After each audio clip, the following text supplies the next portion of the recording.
Just going to do a quick video to show you how I do the phonemic awareness exercises with the kids, and this is the cut off the sound exercise.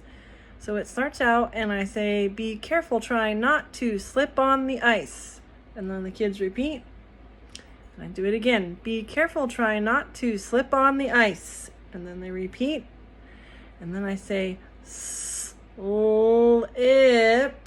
is the word on the curve. And then they do the same thing. And then I say it slowly. Slip. And then they do that.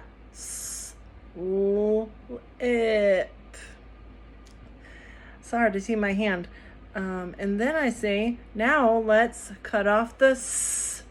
So we go slip. And then they do the same thing.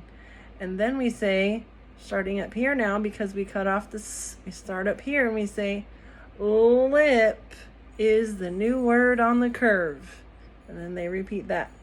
I pretty much just have them repeat everything, and then that should do it. I hope that helps.